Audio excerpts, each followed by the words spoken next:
a 25-second lead on the chasing bunch, which included one of the favourites for the title, the experienced local Chingadia Tapiwa, running in 5th. The second bunch were biding their time, and after 5 kilometres, the hierarchy in the race had been sorted out.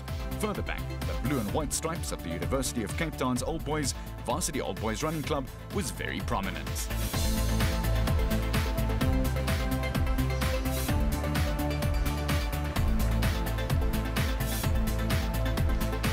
And if you're going to do this on foot, you may just as well slow down and enjoy it for what it's really worth. Let's go, guys. Ben Byrne, number 50, the leader in the Zambezi man, already with a sizable lead in the marathon after lying 3rd overall after the bike leg. Up front, and Gaseke still running at sub 2-hour 20-minute pace, dragging Sabanda with him, with a bunch still about 25 seconds behind. Status quo maintained.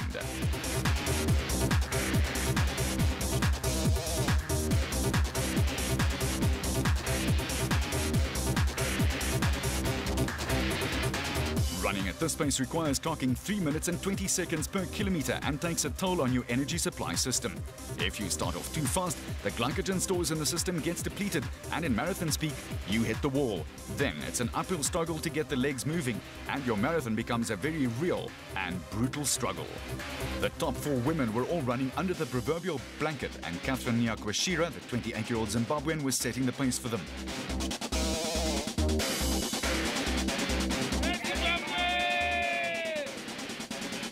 The age-old baobabs were standing guard and providing the odd bit of shade, but the African sun was now out in its full glory, negating the coolish conditions at the start. Nyakwashira had Nyofi Sefelele, number 145, and another compatriot, Tawapo Biri, as well as a 4th Zimbabwean, Rabia Falima, with her. And there was no need to worry about the local wildlife taking a more direct interest in proceedings. Guards were stationed throughout the course to ensure the runners' safe passage. While the battle raged out on the road and inside every marathoner, the wheelchair racers were preparing to hit the road. They had 21 Ks ahead of them, with the rest of the half-marathon field including runners from Norway, Canada, America, France, Italy, the UK, Japan and Australia. They too were ready for the challenge. The 10 sponsors entered several corporate teams who were also getting the blood flowing to the right regions. I'm feeling so great. I'm so happy, and the prize is mine. I'm ready for it, right? The spirit at the start again reflected the attitude of Zimbabwe's people, and business had also come to the party. There was first-time sponsorship of Zimplats, Zimbabwe's biggest platinum mining company that invested 4.5 billion rand in Zimbabwe and employs over 3,700 people. They realized the importance of both corporate social investment as well as sports sponsorship.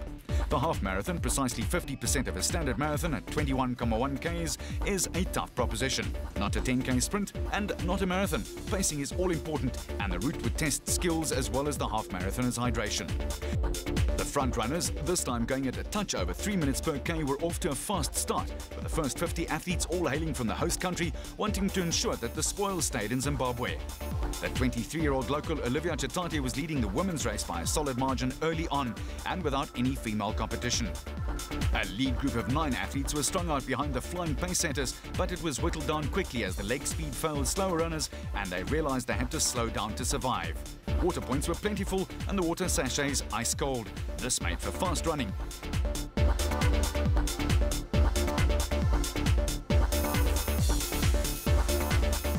Tandeka Ndlovu was 3rd, just a few seconds ahead of the 4th-placed woman Chinyoka Fungai. She was running with a clubmate of Comrades winner Stephen Muzingi and keeping good pace and company at exactly the same time.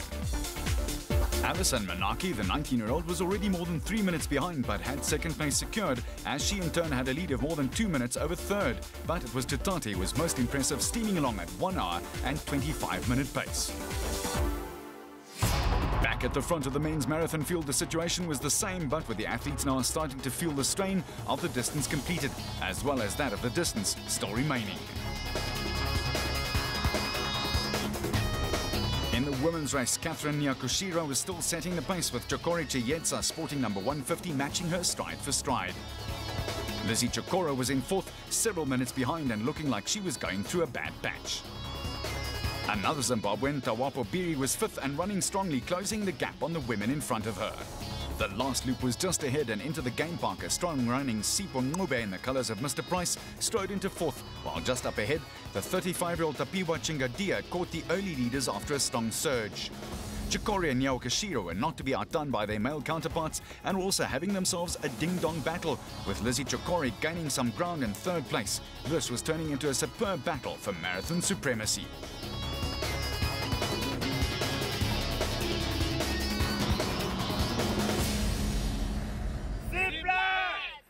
In the men's race, a long-striding Ncube was still chasing hard, but looking like he'd lost a claim to a top 3 place. The first wheelchair racer was Alfred Moyo, with a handy lead of more than 8 minutes, with the man in second, Edmund Makituya, in second. The first Zambezi man challenger at the Econet Wireless Waterpoint was number 64, Hull Bailey. Mars was patrolling the route, ready to assist with any medical emergency and keeping their eye on the joint second place in the Zambezi man with Ben Burr, Kevin Wild and Stuart Gemmell. Matching their strides was Kerry Lang, the First Lady, and looking strong. Polish athlete 49-year-old Spot Irinej was 6th in the Zambezi man competition. Natasha Meth, who was 7th, was also putting together a very solid marathon and would finish just over 4 hours and 45 minutes. Back at the start line, the GoToVicFalls.com fun runners were getting ready to punish the road.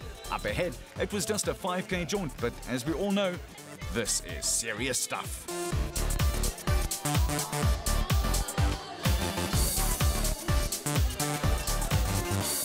The start was more frenetic than the marathon, or the half for that matter, and it was clear that the fun run had attracted all types from all walks of life. Although, in this case, it was all runs for life. The title sponsors ask you to come to Vic Falls. What is so special about Go to Vic Falls is, for once, when we talk and do Go to Vic Falls, we all forget that we're all competitors, where the community and the businesses within this beautiful town all get together, and together as a team market this destination as one. Well, we are very, very excited about the marathon this year. Certainly, I'm sure from our previous years it has just grown and grown, and we feel that GoToVicFalls.com marketing this 5K fun run will draw a lot of the community, a lot of families. You know, it's often fun to see the parents and the children all running, so please come and support Go to Vic Falls 5-kilometer fun run. Okay, so not everyone took the name Fun Run that seriously. A lot of folks just walked all the way, but as the originator of the Olympics, Baron Pierre de Coubertin, said, the important thing in life is not the triumph, but the struggle.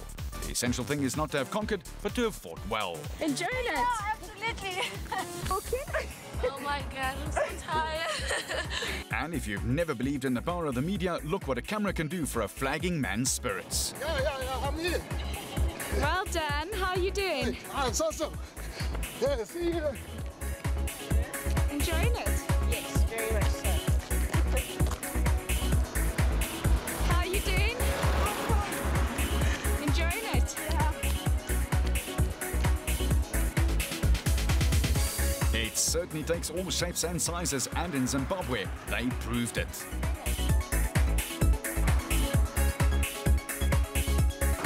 You're having fun? All the way from Canada. Fabulous.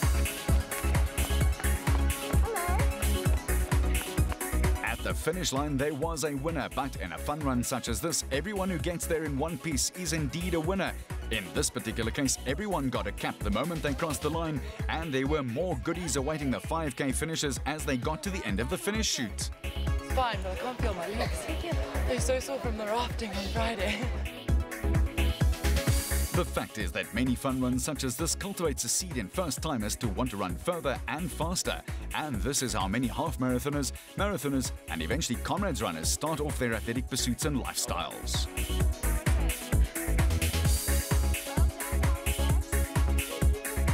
That was great.